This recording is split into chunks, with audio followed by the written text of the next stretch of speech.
Hi, I'm Maricela with the Occupational Therapy Program, and today we're going to talk about anger management.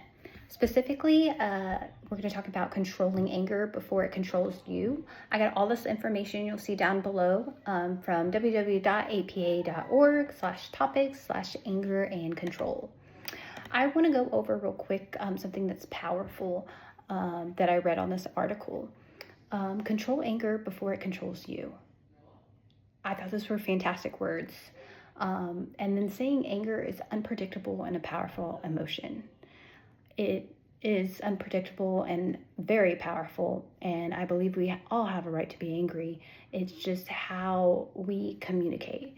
So, what differentiates anger as a normal human emotion and anger that is more pathological or destructive? So let's talk about normal versus pathological destructive anger. So as humans, we all have a right to be angry. It's that natural human emotion. So that is our normal anger is something we can problem solve, we can communicate effectively, and it's just assertive communication that we say, hey, I'm angry, but it's not destructive.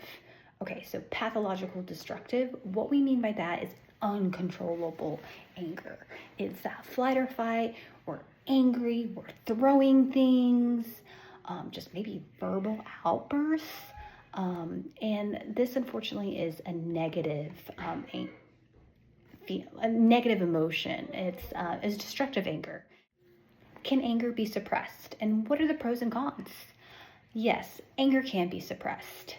You can definitely do it.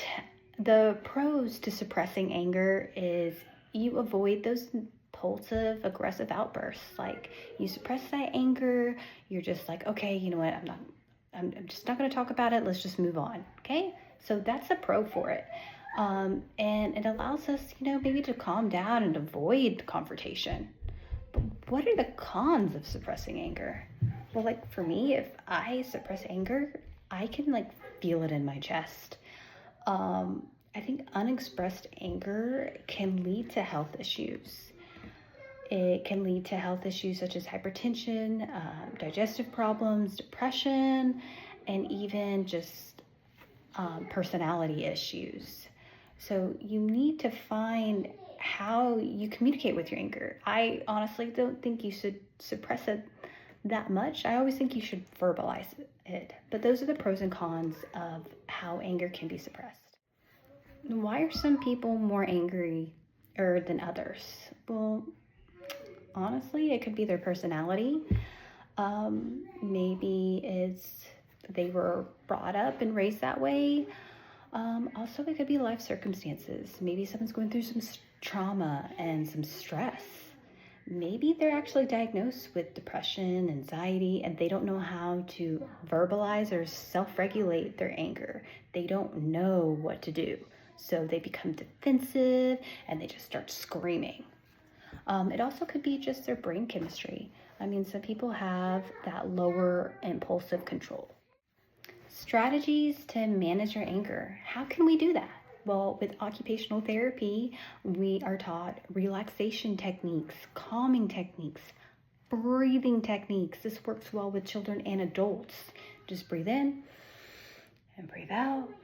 If you do that a couple times, it will help you tremendously. To manage anger, it's helpful you know your signs and symptoms of what you can do to prevent it. Like, know your triggers before it begins. I tell my children sometimes it's okay to verbalize, hey, I'm angry. Can you give me just a moment to just calm down? I'll be right back to this conversation, and then we can talk and we can communicate. I know sometimes I have to pull myself away from the situation. I don't think it's a negative thing. I think it's letting them know, hey, I'm angry. Give me a couple minutes. Let me breathe and think about it, and then let me go back to this conversation so we can talk appropriately. I see that as a cooling down, like a cooling down timeout moment. That's why they have a lot of calming corners for children. Like, they need that space to calm down. We can also prevent anger by exercising. Physical activity is great. Walking. If you're angry, go for a walk. Go to the gym. It's a great way to get our stress out. Okay, you can also seek professional therapies, have a therapist, and just maybe have someone to talk to, or even writing a journal. Those are all ways to help. Remember, it's okay to be angry. Just learn how to control it. It's an unpredictable, powerful emotion.